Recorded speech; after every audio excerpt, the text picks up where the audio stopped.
Hi guys! Welcome to my YouTube channel, Chris Faustino Vlog. So for today, magluluto tayo ng pork binagoongan. So ngayon, ayan, pinipirito ko na yung pork chop. Hintayin natin hanggang sa medyo mag-crispy lang, tamang crispy. Then kapag okay na, iset aside at magigisa ng bawang sibuyas. So lulutuin ko muna hanggang sa maluto siya. Then, siset aside ko na. So, ngayon, magigisa na tayo. Naluto na yung baboy. So, magigisa na tayo ng bawang. So, halo-haloin lang natin yan hanggang sa medyo mag-golden brown. Masarap kasi kapag medyo golden brown yung bawang. Kasi nga, isa yung sa bango sa niluto. So, ayan, halo-haloin lang natin hanggang sa mag-golden brown.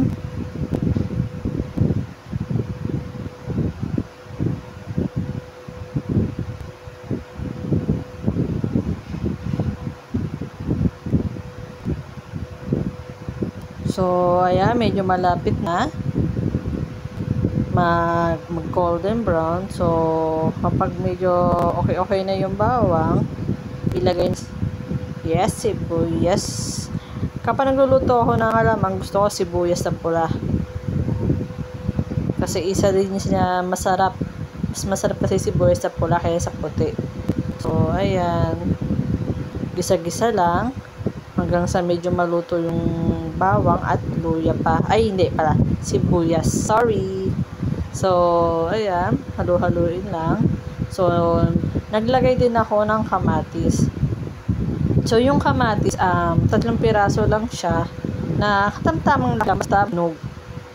Mas gusto ko kasi hinog sa kamatis kapag nagigisa ako para madaling maluto. So, yung kamatis, isa sa nagpapap sa alamang tsaka nagpapadami na rin syempre.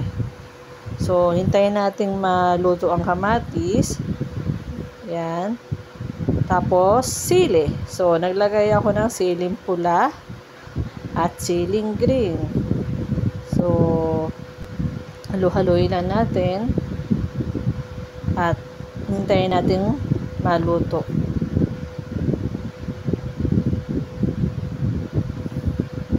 So, dahil medyo okay na yung kamatis, so naglagay na ako ng alamang. So, i-mix lang natin, igisa natin yung alamang sa kamatis hanggang sa maluto ito ng onti lang, tamang onting-onti lang muna. Tapos, maglalagay tayo ng 3 kutsarang asukal. Yung alamang pala, sinugasan ko muna bago ko lagay kasi medyo pangit kasi kapag hindi mo hinugasan yung alamang. Kasi hindi naman natin alam baka naman yan or ano-ano na pinaglagay niya. So, mas maganda is sinuhugasan yung alamang. Hinugasan ko lang naman siya ng isang hugas. Ayun na yun. Tapos pinatulo ko lang. So, ayan. Naglagay na nga ako ng 3 kutsarang asukal.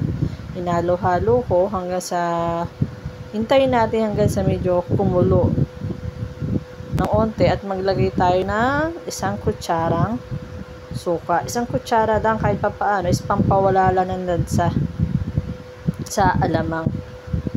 So, ayan, kumukulo. Hintay lang natin hanggang sa medyo maluto. So, once na medyo maluto-luto na naman, siguro mga 5 minutes. 5 minutes, hintayin mo hanggang sa medyo maluto-luto lang yung alamang. Ilagay na natin ang piniritong baboy. So, ayan. Halo-haloy lang natin hanggang sa mag-combine sila.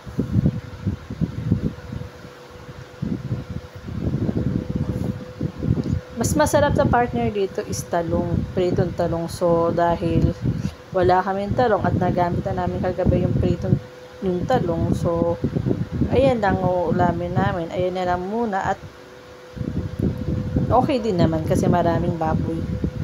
So, titikman lang natin kung anong lasa. Kung tama na ba sa tamis, tama sa lasa. Sa akin, okay na. Kapit yung anghang. Makakain mo rin naman. Tamang anghang lang naman yan. Pero yung mga hindi mahilig sa mga anghang, wag mo nang kainin. Pero ako kasi tamang hilig lang sa anghang.